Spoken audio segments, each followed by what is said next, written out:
I think a few days ago tak kuat sangat. Okay, kita tengah rekod sekarang ni. Nanti saya akan cuba play ni.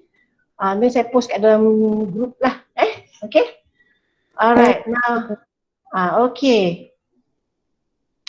Saya cuba explain balik tentang yang tadi tu. Mana tadi? Alright, mana saya punya. Sorry. Okay, boleh nampak tak? Baik, boleh madam, boleh. Okay, alhamdulillah. Alright. Okay, Assalamualaikum. So kita ni briefing sahaja based on lecture note yang saya dah bagi dalam bentuk PDF. So it's about digestive system. So minggu ni memang kita akan bincang tentang digestive system lah. So basically for this case kita akan go into summary of lecture and bring home assignment ya. Okay, ada orang lain dalam tu sekejap Siapa yang lambat masuk ni? Saya klik balik dulu ya. Okay, alright. Okay. Itu yang susah kan kadang-kadang kalau kita nak panggil orang masuk. Okay. Alright, now kita go balik ni. So, kalau nak belajar ni tentang digestive system, memang quite common dalam exam pun pernah keluar sebab tu saya ada bagi bring home assignment tu. Okay, bring home assignment ni penting sebab kalau ikutkan lecture lain mungkin dia tak bagi this kind of soalan-soalan tersebut. Bagi saya sebab setiap kali saya ada lecture notes, saya akan meletakkan bring home assignment tu dekat belakang sekali. Tapi saya dah separate, so saya buat dua lah.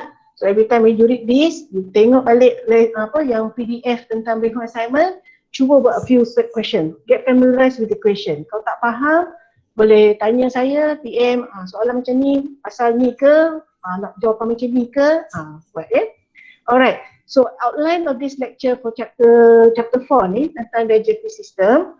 Ini poin-poin yang you kena belajar dan masuk dalam exam. Semua term-term ni. Contohnya types of feeding. Okay, types of feeding means again I mention banyak-banyak kali sampailah penghujung semester ni.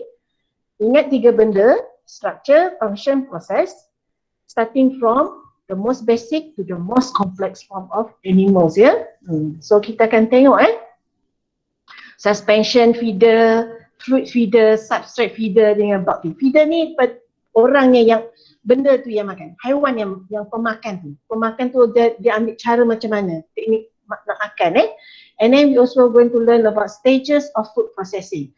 How does the food is being processed daripada mula masuk mulut sampailah ke hujung ke bawah dulu sampai dikeluarkan daripada badan So there are 4 proses ingestion, digestion, absorption dan elimination. So bila panggil ni ada shen ni lah kau tulis And then apart from that, dah pergi tengok yang paling basic, paling tengah, so kita tengok yang paling hujung which is the most complex form is the human digestive system So kita tengok structure and process dia And then of course last but not least, how does this form of macromolecule is being digested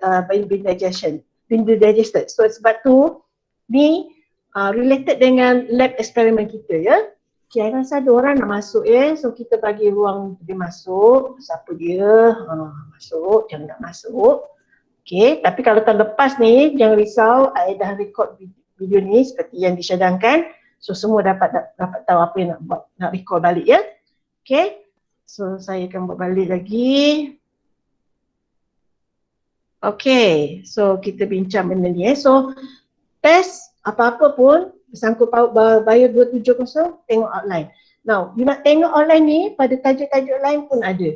Okay, kalau ikutkan dalam YouFuture, kalau you klik dekat subjek Bio 270, ada course syllabus content kan, you klik di situ tengok apa dia punya poin-poin yang you kena baca dan faham Alright, so next one, we go into feeding mechanism. Tadi kan cakap pasal type of feeder kan, so kena tahu dia ada cara pemakanan yang berbeza. Kita makan feed kita feed tu ada mekanisme yang berbeza-beza. Alright, sebab apa? Sebab dia ada proses pemakanan macam ni, sebab itulah dia structure dengan fungsi cara makan tu berbeza-beza. Alright, so like suspension feeder, it comes from the big animal like the whale so mereka ada suspension ni macam ada penapis, ada filter. Dia sauk banyak-banyak, lepas tu dia feed on that alright. And then you have the substrate feeder. Ini paling best. Kenapa paling best? Sebab dia duduk atas makanan. lepas tu main kerja je makan kat situ. Itu substrate feeder ya. Then we have the fluid feeder. Fluid ni dia minum, dia hisap aja air dia cecair. So normally from darah ke atau liquid form ke, those are animals that ada special gear, dia punya mouthpiece tu memang berbeza-beza. Okay. We have also deposit feeder, tapi kita tak tekan banyak pasal deposit feeder. Nanti in the future bila you masuk degree, then you akan realise feeding mechanism makin lama makin banyak cara. Sebab tu saya cakap macam nasi lemak lah. You tengok nasi lemak dari basic yang RM1, RM50 punya nasi lemak. Sekarang as you go higher up, your nasi lemak pun jadi more diversified. Betul tak? Okay. And then we have the bulk feeder. Bulk feeder means benda tu dalam bentuk yang besar. Okay. Alright. So that's why kebanyakannya mostly human macam kita semua, kita kategori dalam bahagian bulk feeder ya. Right. So kenapa saya taruh star di sini? Hafal, baca. Okay. Banyak kali keluar dalam exam. Okay. So mungkin keluar dalam online test 1, mungkin keluar dalam final exam. So kalau boleh baca betul-betul. Alright. Macam mana kena tengok soalan real bring home assignment, tengok betul ke tak soalan macam ni, dia akan minta okay, soalan-soalan tersebut. So very common these 4 types. Filter feeder tadi, substrate feeder, filter tu sama term dengan suspension feeder tadi tapi kadang kalau tak ingat suspension, ditulis filter, boleh diterima. Okay. And then we have substrate, and then fluid feeder, bulk feeder. Ingat dia, ada 4. Okay. And then you kena ingat macam mana dia buat, ada mekanisme tadi. Cara dia macam mana, okay. So dia punya specialized mouthparts pun dah berbeza-beza. Okay. And then apa haiwan? So you kena bagi at least contoh haiwan tersebut.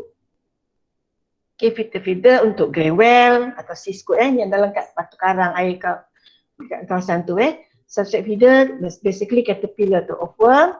Alright, fluid feeder tadi mosquito, spider, bees, fly, and then bulk feeder macam mostly for animals and also for vertebrates including us so dia cara dia berbeza, mechanism so digestion method means here kadang-kadang ada orang tanya dan soalan kata differentiate between intracellular and extracellular digestion. Tu macam mana makanan diambil masuk. So contohnya intracellular, kena ingat that main stage tadi, ingestion, digestion, lepas tu absorption and lastly elimination So ada teknik-teknik dia tersebut. So intracellular ni berlaku kat dalam badan. So biasanya ini contoh organisme yang paling terkenal, paramecium so dia makanan macam mana, dia ada tempat masuk daripada mulut dia, okay, which knows as the oral groove, and it goes and it use backward contracted backward untuk push the food and then after that another one is the extracellular. Okay, kebanyakannya kita ikut extracellular right. Okay, for extracellular dari 2 jenis opening, one opening and two opening. One opening is mean makanan masuk kat situ, yang waste pun pun keluar kat situ juga. So dia ada one opening sahaja. Kalau untuk manusia dengan vertebrate yang lebih tinggi, lebih kompleks, kita ada 2 opening. One goes in through mouth and then goes out from your anal your anus untuk keluar ke bawah tu okay. So saya suka benda ni sebenarnya tajuk few 3 slides ni come from the last few slides, tapi saya percaya kalau nak faham digestive system pada mula-mula sekali kita tengok apa yang kita makan. Okay, sebab tu bila you tengok feeder tadi, okay, makanan dia berbeza-beza.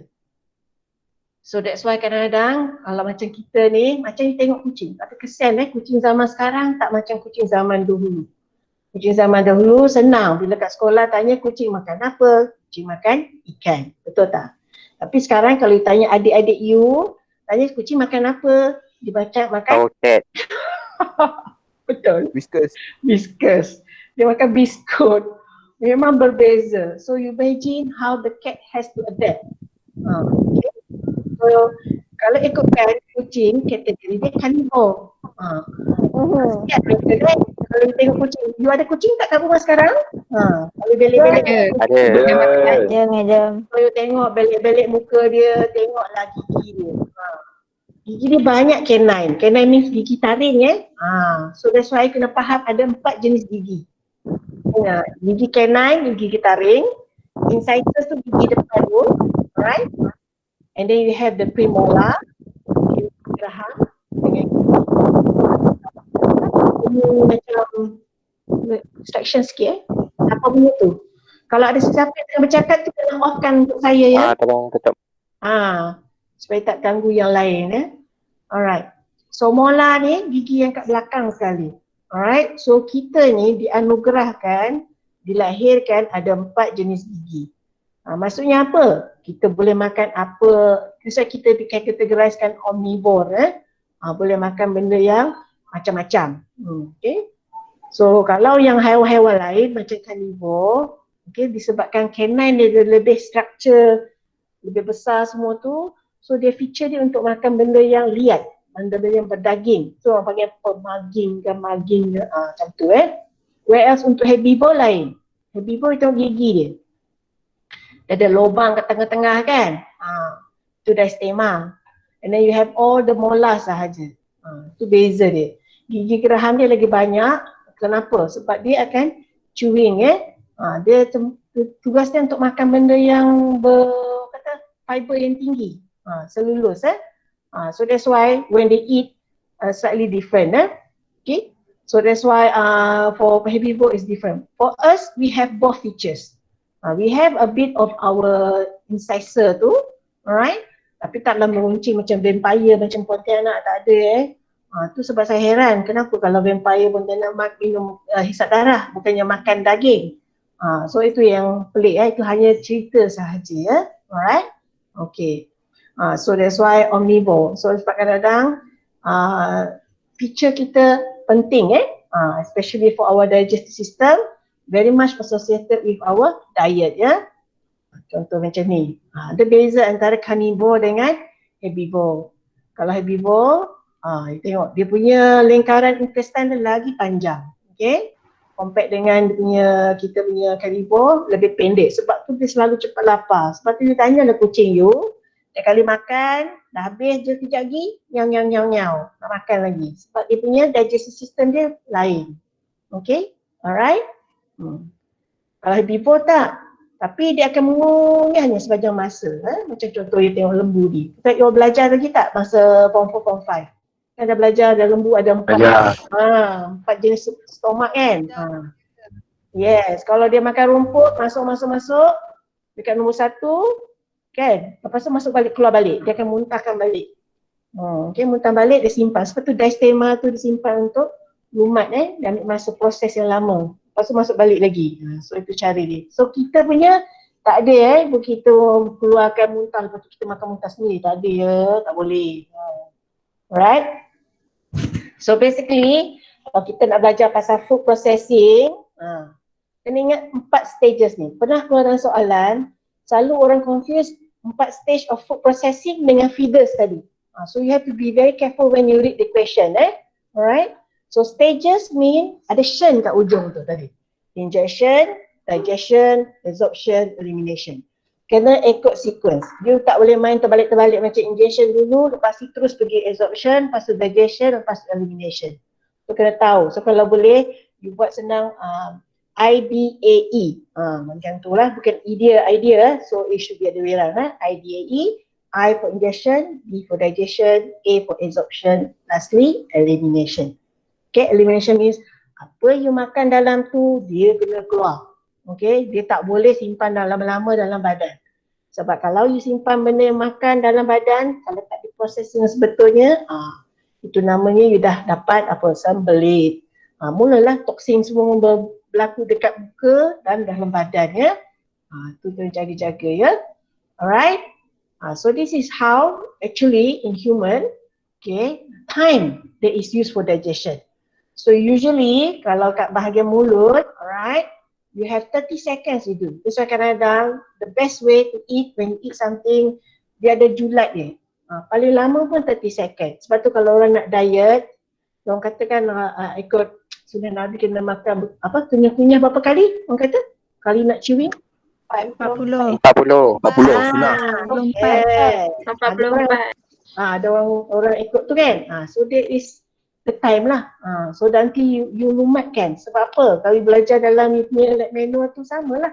Your saliva tu they contain enzyme. So dia akan lumatkan dan dia akan take action on the food itself. Especially it is carbohydrate, yeah. And then you take 5 to 6 seconds to swallow because of your peristalsis from your esophagus tadi tu. So 5 to 6 seconds cepat. Tapi kalau you makan gelojoh, itu yang boleh jadi choking. So that's why jangan ya. So dia ada tempo dia. That's why people something away, dia kaji setiap satu masa dekat situ. And then 2 to 4 hours, the food has already goes into the stomach. Okay, when it stays in the stomach, dia akan ambil masa. Sebab tu stomach ni macam satu store besar. Dia boleh expand very big. Sebab kadang-kadang you makan banyak-banyak, you rasa perut kembang semacam. Because that's how your stomach is made of muscular punya feature. Alright, it's a muscular organ. And dalam tu is partially digested. Okay, kena tengok apa fungsi dalam stomach dia. Dia ada keluarkan satu jenis enzim lagi. Okay, so that's why you're going to learn parts and parts apa enzim yang terlibat daripada mula mulut tu sampailah ke dubur. Alright, and then 5 to 6 hours dekat mana 12 to 24 hours biasanya dekat 5 to 6 hours dekat you punya duodenum, which is at the small intestine. Okay, dekat sinilah dia akan buat digestion and also absorption of nutrient. Okay, and then later on dah habis dia akan mampat, kedap, buat cantik sikit, dense sikit you punya makanan yang tak boleh dicernakan. Then dia masuk dekat colon, large intestine, which is 5 to 6 hours. So last bila you makan lagi pagi esok dah penuh kat sini, dia akan trigger reflex signal, okay time to go to the toilet. Sebab dia kena get rid of all the thing that has been simpan dalam kolon tu lama sangat, dia kena keluarkan. Okay, so this is how it looks like. So that's why apa you makan dia selalunya it will take only one day daripada semalam tu. So you boleh ingat nanti pagi-pagi you makan, pagi sebelum tu you makan apa. So your nasi lemak tu dia tak stay dalam badan 24 jam, lebih daripada 24 jam ya. Okay, so what you should know, so every time when you see a digestive process, you ingat je apa organ yang terlibat, right? What are the structural adaptation for that? Okay, and then type of digestion. Type of digestion saya kat sini kita ada dua yang you akan tengok, mechanical dengan chemical. Alright, then what are the enzymes involved? Now enzyme involved ni penting sebab you kena faham setiap peringkat tu ada enzyme involved kat situ. Dia buat kerja apa? Kalau you ingat balik part tu, belajar balik, recall balik, apa struktur dan what is the structure and function of enzyme? What does enzyme actually do? It actually to enhance or speed up the rate of reaction. Yalah sebab benda yang pada mulut sampai keluar tu, it takes 24 hours. So which means, you kata tengoklah peranan enzim tu penting lagi cepat tu sebab kadang-kadang ada orang cepat makan, dia cepat keluar sebab dia punya enzim tu mungkin terlalu aktif ke apa, macam tu banyak benda nak kaji ya. Alright, so this is a very comprehensive slide. Tak ada dalam slide lah yang lecture notes, tak ada saya buat letak ini untuk jimit saja. So nanti saya akan bagi ni untuk you all. Sebab saya dah compress dan saya buat dalam bentuk yang senang nak mudah nak tengok So you have seen the picture here. Okay, we have two just now, mechanical digestion and chemical digestion. Mechanical digestion is a physical mode of you chewing, alright? Whereas chemicalnya means how do you react using enzymes to react upon the molecule, the micromolecule yang you makan tu So dia ada 4 stage macam saya mention just now, ingestion, digestion, absorption dengan elimination. Okay, so stage 1 tadi as ingestion, meaning is a form of mastication. Mastication ni is a scientific term for chewing and eating. It's the act of eating. Okay, sekarang ni mungkin you tengah tengok TV ke tengok saya tengah bercakap-cakap tu, mulalah tangan you raba-raba carilah jajan tu. Ngap. Cok cek ngap. So masa time tu is the act of eating. Alright? When you eat and you chew, right? You chew kan tadi kata 44 kali kan. So which means around 30 seconds. The food just now was shaped into what they call a spherical shape called bolus. Dia akan mold. How does it mold? Because your teeth just now is to chew and bite, to crunch it, nak lumat-lumatkan. Lepas tu you have your tongue. Okay? The tongue used to mold it. Macam kita pakai tangan, kita kena ada macam buat-buat dengan kalipat tu kuih nak bulat-bulat kan. Tu sebenarnya. So tangan tu macam, lidah tu macam tangan sebenarnya dalam tu ya. Alright. So once it's shaped into bolus, the purpose it has to be bolus because you don't want to have the food in different shape, distorted shape masuk kat dalam esophagus yang sensitif tu. Sebab perjalanan dia panjang. Kita tengok ni berapa panjang ni. So that's why the bolus has to be like a spherical shape, so dia boleh golek senang. Macam tu. Tapi dengan bantuan what they call a rhythmic wave of action called peristalsis. So esophagus ni penting so that is how it will enable the food to go through the esophagus. Kat sini tak ada apa-apa digestion ke chemical ke mechanical, tak ada. Dia hanya nak bawa aje. Alright? So dia akan membawa makanan tu sampai ke destinasi pertama, which is the stomach. Alright? So if you can see here kat tengah-tengah ni, okay saya buat laser pointer sebab saya kena tunjuk pointer ni. Alright. Ni kat sini bulat-bulat ni. Ni kat tengah ni dengan hujung ni dipanggil sphincter. Kerana macam ada muscular ring kat sini, dia boleh buka dan tutup. Sebab kalau lah perut ni dah penuh dengan makanan, benda ni buka je, you ngak, what will happen to you? Nanti benda ni naik, makanan sampai naik atas. Tu pernah dengar tak kes tersedak susu di kalangan bayi? Inilah cerita dia kalau, yes, sebab dia punya kat sini tak cukup kuat lagi. So that's why kita manusia ni bila lama-lama kita ada neuron nervous system yang sangat sensitif, dia akan bagi trigger reflex, okay the food is too full already, so you takkan makan. So that is how, alright? So itu ada sphincter dia. Okay, so nanti kita akan go through bila masuk stomach, that is where the digestion starts really, which means breaking down into small molecules for the body to absorb. Nah, kadang-kadang ada jenis macromolecule memang dah start digestion. Contohnya karbohidrat tadi. Sebab kita ada enzim amylase dekat saliva kita tadi. Okay, so that's why bila masuk aja kita punya saliva terus nampak karbohidrat ni, nasi lemak ni.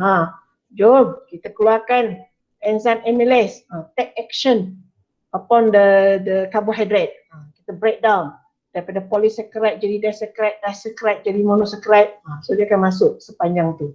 Tapi kalau protein, kau makan daging, sate ke apa, macam tadi tom yum ayam ke tom yum udang tu yang ada protein tu, macam mana kau punya ada tak chemical digestion kat situ? Tak ada kan? Dia akan masuk terus masuk kat perut.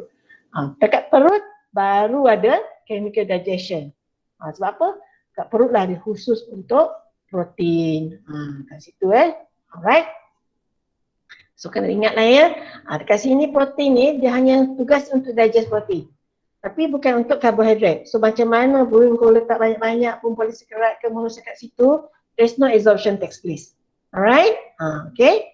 So ingat tu so last dia akan pergi masuk bila dah ready dia semua dah berkocak-kocak, okay ready to go for the next level. Go to the digestion part, goes to the absorption part. Dari situlah you tengok lingkaran banyak-banyak kat situlah kenapa usus kecil ni dia lebih panjang. Berlingkar-lingkar banyak sebab dia kena make sure proses absorption tu takes place. Sebab tu beberapa jam kan, 12 to 24 hours tadi tulis kat situ tadi. Apa you makan tu akan absorb sebanyak yang mungkin. Sebab bukan senang kerja sebab tu sekarang ni bila pemakanan yang kurang sihat, okay, disebabkan body kita yang sedia ada ni kadang-kadang tak boleh take it so saya macam-macam capital C colon cancer berlaku. Disebabkan apa? Sebabkan macam-macam keadaannya. Nanti kita akan tengok apa-apa yang keadaan kat situ right? So kat situlah if you look at your absorption here means uptake of nutrients by the body cells So this is where you can take place, where chemical digestion of carbohydrate takes place, lipid, protein, even nucleic acid. Tapi kita akan concentrate 3 je untuk topik bio 270, carbohydrate, lipid and protein. Sebab these 3 are the one that you have studied in part 1. So you nak kena tengok daripada big macromolecule macam mana mereka jadi in the monomer form. Alright? Because dia kena jadi dalam bentuk monomer. Kalau dia dalam bentuk polimer, macam mana dia boleh serap masuk dalam sel? Tak boleh sebab dia terlalu besar. Okay, alright. That's why enzyme kena terlibat nak bantu pecah-pecahkan jadi kecil. Alright. Then lastly, you go to the next destination, which is the large intestine, where you have the colon. Dekat sini lah. Also, no chemical digestion except by the bacteria. Kat sini lah orang panggil microbiota, microgut. Kalau pernah dengar kat sini banyak lah you punya satu keluarga, satu populasi of bakteria, macam-macam jenis bakteria yang duduk berkampung dekat sini. Right? Okay. Dekat situ lah dia akan cuba kenapa apa yang penting. Nanti saya akan explain yang kemudiannya. Sebab dia penting untuk kita minum air dekat sini. So undigested material will pass out. So benda yang akan keluar je, definitely yang keluar benda yang tak boleh dilunyai, yang tak boleh nak dihancurkan lagi dah. Itu yang ada. Sebab tu bila you makan, orang kata kalau makan shilling, makan cincin, masuk situ, keluar pun cincin kat situ. Dia tak boleh makan benda-benda lain, dah boleh pecah-pecah, tak boleh. Unless you ada enzyme yang super enzyme, you boleh leburkan besi, cerita lain. Right? Okay? And it is very important kat sini, kolon kita ni memainkan peranan sebab apa? Bakteria ni pun ada yang baik, ada yang tak baik. Alright? So yang tak baiknya biasanya E. coli lah. Sebab dia akan membiak dan merosakkan you punya sistem, you punya digestive system. Tu yang kadang-kadang kes-kes ceret-beret tu biasanya berlaku. Tak sempat dia nak mampat-mampat kondens jadi bentuk yang cantik, stool yang cantik tu. Alright? Air pun dah keluar bersama-sama sebab kita perlukan air. So that's why kolon ni tujuannya untuk recover back the water. Why? Because water is required for your kidney nanti. Itu sebenarnya. Alright? And bakteria kadang-kadang dia ada hasilkan vitamin yang penting. Alright? Okay, so next one. So this is how I remember term ni Food is pushed along the digestive tract by peristalsis. So apa peristalsis? Ni dia punya definisi rhythmic wave of contraction of small muscle. And then dia akan sampai kat junction, panggil sphincter tadi yang saya cakap tadi ada sphincter ni that ring form in between the stomach and the esophagus, ada sphincter. Sebab dia regulate passage of bacteria lah. Macam contoh nanti kalau dia pada stomach nanti nak pergi kat small intestine, dia kena tengok dulu cukup absorption ke tak cukup absorption ke, baru nanti buka lah gate tu, baru boleh masuk. Okay, next one. Saya pun nak ini contoh gambar ni. So this is very important for you to look at it, get familiarized with it. I'm sure everybody pernah tengok benda ni daripada masa form 5 semua ada repetition, hanya dilebihkan sikit je explanationnya. Contohnya kat sini, sphincter ada 2. Satu between the esophagus dan stomach, lepas tu stomach dengan duodenum. Sebab kenapa? Remember, stomach ni kita ada very highly acidic pH. Ingat tak balik? Kita ada pH sangat acidic. Sebab tu dia boleh pecah-pecahkan semua material-material yang besar-besar yang dalam bolus tu. Sebab bila dia masuk dekat bahagian duodenum, they don't call it as bolus anymore. Dia panggil dia acid chyme. Okay? Atau chyme, C-H-Y-M-E. I don't know how to make the spelling correctly. Saya panggil chyme lah, C-H-Y-M-E So dalam tu dia akan macam bila masuk ke sini, dia macam pancut tau. Air makanan tu. Warna dia hijau-hijau. Kalau and then it's very acidic. Bayangkan pH dia 2. Nak masuk dekat bahagian small intestine ni kat sini, patutnya pH dia kena regulate kan. So that's why kat situlah kita ada gallbladder, pancreas, liver, dia akan hasilkan keadaan yang berakali. Bila berakali, dia tunggu kat situ, then acid chyme masuk, dia akan neutralizekan. So jadi taklah rosak you punya duodenum, tak haus kat situ. Kena ingat ya. So that's very important So this is why how they start taking the process of absorption. So this all goes on. So kat sini kadang-kadang saya nak explain sikit kat ujung ni ada what they call as cecum, known as where you have your small intestine sambung dekat large portion of your intestine. Ini ada kat ujung ni panggil pintal ni appendix. So you pernah dengar kan siapa yang pernah kena appendicitis kena operate keluarkan benda ni sebab benda ni dah keras. Okay. Sebab tu kena jaga-jaga. Sebab apa? Kadang-kadang bila dia terlalu keras, dia pecah, dia akan cause what they call inflammation dalam internal organ. Tu yang boleh jadi bakteria merebak. Tu boleh membawa maut kalau tak jaga betul-betul ya. Tu maksudnya lah. Okay. Right. Okay. So next one. Okay. So this is to show you kenapa I tahu start sebab pernah keluar dalam exam. Minta you macam mana nak explain pergerakan bolus, food bolus tu from the mouth to the stomach. Okay. So that one needs the help of your smooth muscle to contract and relax. So the food bolus, okay, it goes to the throat and then the epiglottis has to shut it down. Kenapa shut it down? This one have to shut down because dia tak nak makanan tu masuk dekat bahagian dia punya trachea. Sebab kalau dia tak tutup betul-betul, then you have choking sedap. Sebab tu kadang-kadang kes bayi meninggal disebabkan dia punya epiglottis ataupun penuh sangat susu, dia tak orang kata nak kena tepuk-tepuk bagi dia burping dulu. Tu fungsi dia. So kena ingat so this is how the movement of the food using the concept of peristalsis, little bit contraction of smooth muscle. So this is how and then next one sama juga ya. Kenapa saya buat 2 kali tapi it's the same actually. Okay. Oh ya. Sebab tu dia ada words dia, so we follow je dia ada 2. Yes. Sebab ini explanation so nanti kalau explanation ni saya explain ni sebagai briefing saja, tapi kalau dalam exam kena ikut 1, 2 tu ditulis. Okay. Dia ada 1, 2, 3. So the larynx upper part will move outward to prevent the food from entering the trachea. Okay. Then lastly, it will start to relax, allowing the bolus to enter the esophagus. And then lastly, the food enter the esophagus, larynx will move downward and open the breathing passage. Sebab tu tak pernah orang kata bila cakap, pernah dengar mak pernah tegur kan, bila nak makan jangan cakap, kan? So makan. Sebab nanti takut tersedak, tercekik. Okay, right? Okay. And with some muscular contraction, we'll move the bolus down the esophagus to the stomach. Okay. Now, after you have gone to the esophagus, what next? Kita nak tengok what is in the stomach. Okay. So you know, stomach usually coated with mucus. Kenapa? Kenapa ada mucus ni? Lendir-lendir kenapa ada? Sebab stomach, you tahu kan, dia kan pH dia sangat tinggi, pH dia rendah kan, yang acidic, sangat acidic, pH 2 you know. So it's sama setara dengan acid hydrochloric yang pancur-pancur dekat chemistry lab tu.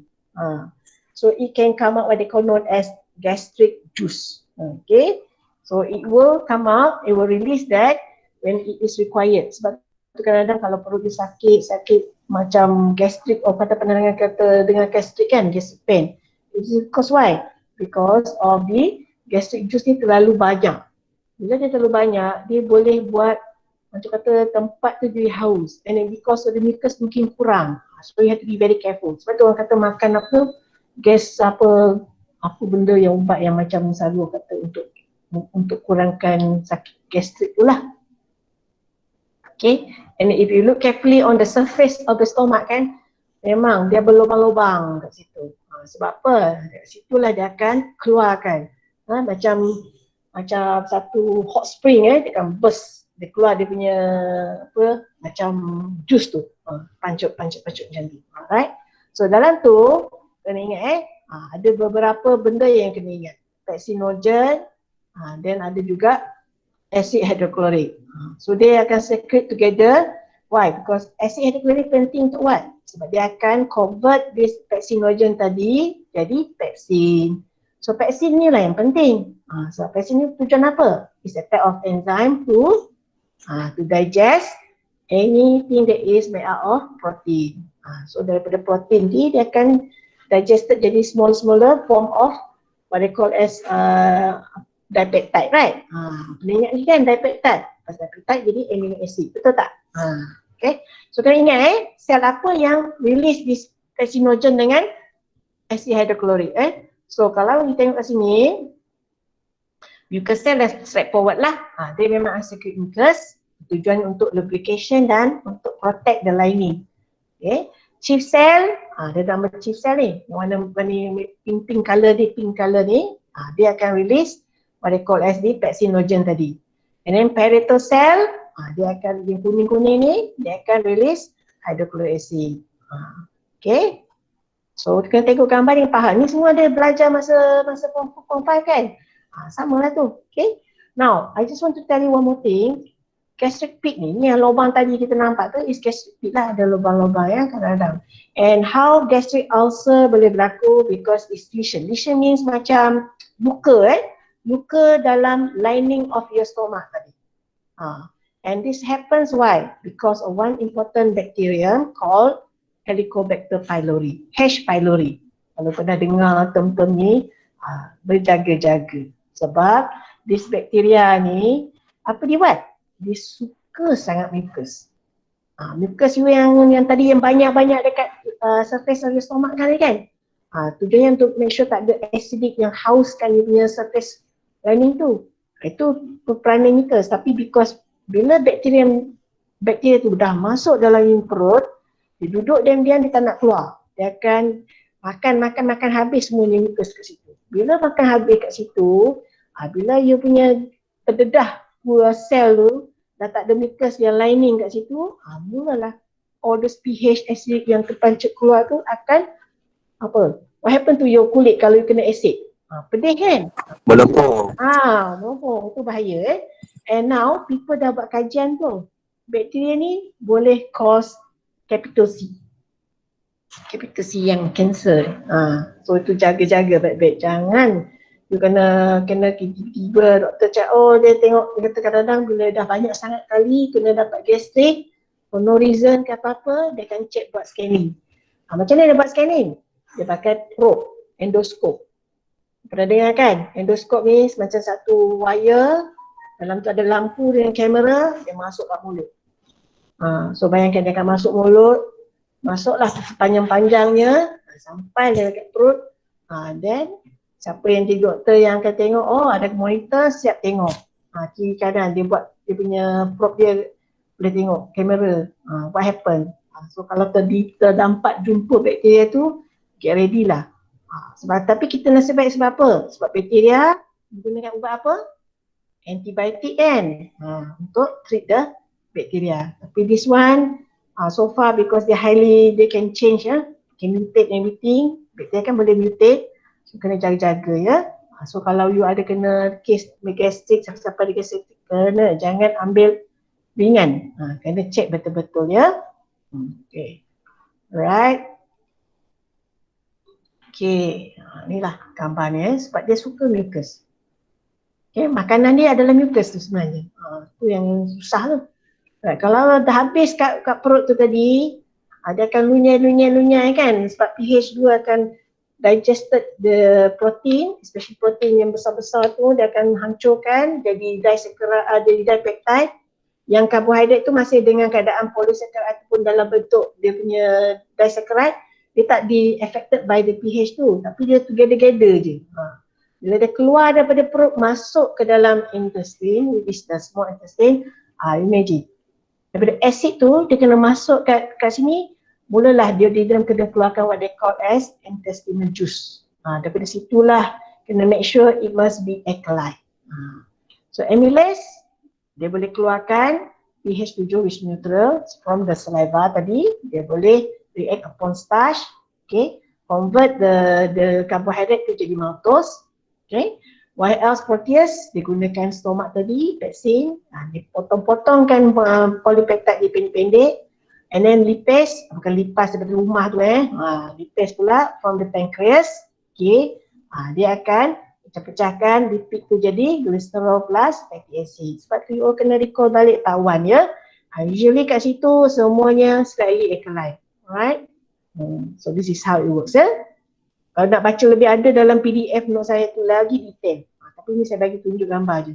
Okey, yang ni saya nak tunjukkan sebab apa? Pernah keluar dalam exam. Dia nak tunjuk apa berlaku dalam carbohydrate digestion daripada mula kat mulut tu sampailah dekat small intestine. Okey, so kena tahu macam kalau carbohydrate, jangan tulis apa-apa dekat stomach because there's nothing. Stomach dihasilkan pepsin, dia bertindak ke atas protein sahaja. Okay, same goes with the fat. Okay, so lain-lain tempat dia. So faham tengok gambar-gambar ni dulu.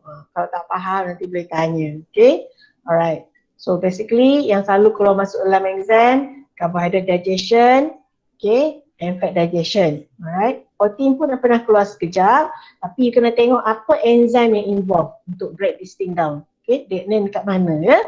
Right. So dah nak ambil lah ni. Okay. So ini just bagi tahu kalau boleh recall balik homeostasis. Setiap kali benda ni kita nak hancurkan, nak bagi cepat-cepat hadam tu, it's a process what they call as positive feedback. Okay, alright. Okay, next one. So that's why digestive system ni dia tak bertindak sendirian. Dia ada endocrine system untuk membantu. So there are hormones help to coordinate the secretion of juices into the alimentary canal. Alimentary canal mean dia punya sistem penghadaman Kalau yang plus mean dia kena positif, kena stimulate. Kalau yang ada hormon dia bagi stop, pun ada juga So dah ada peranan dia masing-masing. So ada 4 jenis hormon yang terlibat. One is enterogestrone, gastrin, secretin dengan ni panjang sikit, CCK, cholecystokinin. Ni selalu ni student selalu salah spelling. So kena make sure spelling betul ya. So nak mudahkan, dia tengok error dia penting. Fahamkan error dia macam mana. Pergerakan dia untuk help endocrine system membantukan digestive system tadi. So this system help each other. So you will learn not only these two system, nanti belajar lagi balik. Selain pada tu, kalau you cepat lapar, tiba-tiba berbunyi, you akan trigger your nervous system pula. Oh, I'm hungry, so I want to go and eat. So that one also partly, okay? Right. So ini penting. Sebab tadi itu gambar sahaja. So saya dah tabulate memudahkan you all nanti baca. Apa jenis hormon yang terlibat, datang dari mana, dapat hormon tu, peranan dia apa dan proses dia macam mana. Okay, contohnya gastrin tadi. Gastrin senang, it's come from the word gastrin for gastric. So it means come from stomach. What does it do? It stimulate. So stimulate what to do? Produce gastric juice. So sebab apa? Sebab dia ada perasan ada protein kat dalam stomach, terus dia akan trigger gastrin. Bagi banyak sikit. So it's positive feedback Secretin pun sama, tapi secretin kat mana? Daripada duodenum. So dia akan stimulate pancreas, release what they call sodium bicarbonate. Kenapa? Sebab sodium bicarbonate is an alkali base. Dia akan cuba neutralize the acid king yang akan cuba masuk ke dalam duodenum tadi tu. Alright? Then another one is cholecystokinin, CCK, bukan CKK atau CKC kena tahu the spelling tu dia punya abbreviation. Daripada duodenum juga, dia akan stimulate digestive enzyme from pancreas and bile from the gallbladder. Sebab tu kadang-kadang pernah dengar kan ada orang operation gallbladder. Sebab apa? Dia stimulation terlalu tinggi, makan banyak sangat, tidak jaga, sampailah kena tahap kena potong gallbladder tersebut. Kalau bila potong gallbladder tu, kena jaga-jaga dah. Makanan dah kena jaga, sebab apa? Sebab dia tak boleh stimulate balik dah certain digestive system. So digestive enzyme. Another one is enterogestrone, also from duodenum. Ini terbalik. Dia tak bagi, bukan stimulate, dia inhibit. Maksudnya dia inhibit apa? Peristalsis dengan acid secretion. Sebab apa? Sebab bila acid king tu yang dah banyak tu masuk ke dalam duodenum, dia dah bagi stop, jangan bagi orang makan lagi. Jangan bagi start penelanan makan, sebab tu bila you makan ada satu masa you dah tak boleh makan dah. So that is where your enterogestrone dah bagi signal. Okay. Now ada satu lagi hormon yang saya suka nak bagi you trigger interest, which is called leptin. Leptin ni datang daripada stomach. Dia very important in what? Dia important in making sure that the stomach sentiasa bekerja. Alright? And this one, baru-baru ni, dia ada membantu dari segi aspek untuk kawalan nafsu makan. Sebab tu bila orang found out that this hormone is very useful for diet, nak suppress diet nak suppress bagi jangan nak suppress appetite. So that means kalau orang yang gemuk nak on diet konon nak cepat, dia cari sources ingredient what they call as leptin. Tapi always remember, natural is better than yang artificial. Sebab kadang-kadang artificial ni dia akan trigger haywire dalam sistem tersebut. So berjaga-jaga bila makan hormon especially. Benda ni semua kena ada prescription daripada doktor. Kalau doktor kata boleh disebabkan memang hormon tu kurang sangat dalam badan, you boleh makan. Kalau tak, jangan sekali-kali memandai-mandai ya. Right? Okay, so these are another picture showing how the duodenum looks like. Senang nak tengok, you tengok dulu yang paling besar ni, yang ini sebenarnya, the epithelial cells. Once the food goes in, right, kat sini you have what they call the microvilli kan, which is the brush border. Kalau you zoom in, tengok the small little parts, you have what they call villi. So banyak villi ni, yang memanjang-manjang ni banyak, they call it villi.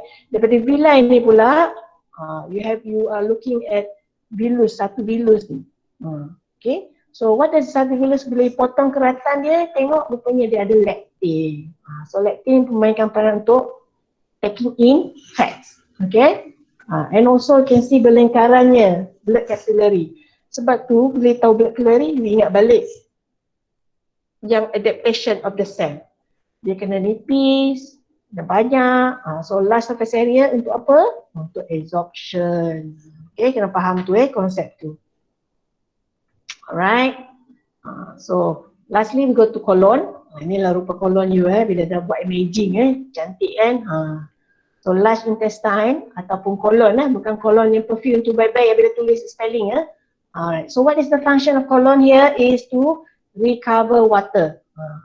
Air yang you minum tu kan dia memudahkan melancarkan makanan semua tu, dia kena ambil balik. Remember water regulation. Sebab tu kadang-kadang be careful kadang-kadang kalau tak cukup air, banyak case jadi you punya body jadi dehydrated. Pernah case kan? Let's say you sakit perut, tiba-tiba you kena cerit-berit. Alright, kena diarrhea kan? Diarrhea ingat tak bila doktor bagi oral dehydrated salt? Dia bagi salt kan? Kenapa? Sebab bila salt ada dalam badan, bila air masuk, okay, dia akan cuba tangkap air tu. Sebab kalau diarrhea, selalunya you tengok tak bila you buang air, dia keluar dengan air dia sekali kan, you're losing water. So you dehydrated lah. So air tak cukup dalam badan. Sebab orang jadi penat, fatigue, bila orang kena cerit-berit. So sebab dia kena minum that oral dehydration salt tu. Okay, kena faham ya. So that's why waste of digestive tract is called the feces ataupun stool so they become more solid as they move through the colon. Sebab dia kena ambil tarik sebanyak-banyak air daripada yang hasil waste tadi and once it pass to the rectum and then it exit via the anus. Okay, so colon ni penting sebab apa? Sebab dia merupakan rumah, okay, tempat kata persinggahan, tempat penetapan untuk banyak-banyak jenis bakteria. Now like I said just now, bakteria ni banyak jenis, ada yang baik, ada yang tak baik. Sebab tu kadang-kadang ada orang, dia kalau yang tak baik tu, itu yang menyebabkan cerit-berit. Sebab dia punya penjahat E. coli tu terlalu besar. Ada juga yang baik, selalunya dia akan fungsi macam probiotik. You all pernah makan kan? Kadang-kadang you rasa, air sembelit lah, tak boleh nak buang air dengan betul. I kena minum, apa tu yang panggil? Lactobacillus punya daripada Yakult. Yakult. Yakult kan? Yes. Itu sebenarnya probiotik. It's a type of microorganism tapi yang baik punya. So bila you minum, dia lancarkan lah. Okay. Those are the things. Okay. Pernah dengar tak orang pasal kes halal kan? Ada kes mereka question about Yakult dulu. Dulu pernah satu kes. Ya, pernah. Dah kan? Dia kata tak halal kan? Kenapa? Sebab mereka kata, sebab bila buat kajian, dia kata kat kilang tu, mereka ambil, sebab Yakult ni, probiotik ni, dia kena duduk berkelumang dengan najis. Betul tak? Dia state. Yes. Tapi najis apa? Dia kata najis daripada bayi yang baru lahir. That was previously said, where does the source of this bacteria come from? It's lactobacillus. Mula mereka fikir macam tu. Tapi bila saya pernah kali kita pernah dari satu simposium lah, tanya dengan orang Nestle lah. So Nestle ni kan dia buat halal and all those foods kan. So kita tanya, so sebenarnya betul ke? Dia kata, memang betul. Asalnya sebab memang dia dah tahu bakteria dia kena duduk bergelumang dengan najis dan semua-semua tu. And then because pernah dengar dia kata Yakult ni dia kata datang bakteria selain tu daripada najis yang bayi baru lahir. So, jadi satu isu. So bila Nestle cerita balik, dia kata sebenarnya kalau kita ikutkan masuk kilang, asalnya bukan ambil, tapi bila dah masuk untuk buat banyak-banyak replikasi, bakteria tu dah tak masuk dalam bayam najis dah. Dia contain dalam satu jenis tank. Dia take berapa generasi yang belajar dalam DNA kan, replication. So dia replicate banyak-banyak, dia ambil yang dah bersih. Barulah masuk dalam tank, baru kat situ lah mereka proses untuk dapatkan Yakult. Tapi of course people question about the source. But when you transfer, it is no longer bahagian daripada situ dah. Itu yang orang kata bila nak belajar pasal kes tu kena tahulah halal toiban tu, kebersihan tu. So banyaklah orang kata kes tersebut ya. Apa lagi nak cerita dalam ni? So these are the tips Alright. Apa ada persoalan tak? Saya dah habis. Dah habis pun. Okay. Dah tamat dah. 4:23 lebih dah masa ni. Alright. Any further question regarding all this? Nanti cek. No question ya. Alright. So nanti balik makan tu fikir-fikirlah. Macam mana makan daripada mula sampai. Betul tak? You cuba cek. Nanti daripada pagi cek you makan, esok pagi ni pergi toilet, betul lah tu. Hilang selera madam macam nak makan tu, terfikir. Ya ke? Kalau yang sikit-sikit, ada yang jenis memang suka makan kerat-kerat ya, sebab dia macam ni, because of the adaptation of the digestive system. So nanti kita tengoklah. Okay, so I think that's all. So I hope you understand a little bit about the digestive system. Nanti dah ada rekod ni, senanglah sikit you faham kan. Boleh nanti saya akan paskan rekod ni lah. Okay? Apa lagi? Macam mana saya nak tutup recording ni Okay. Alright, stop presenting. Okay. So saya akan stop recording. Okay.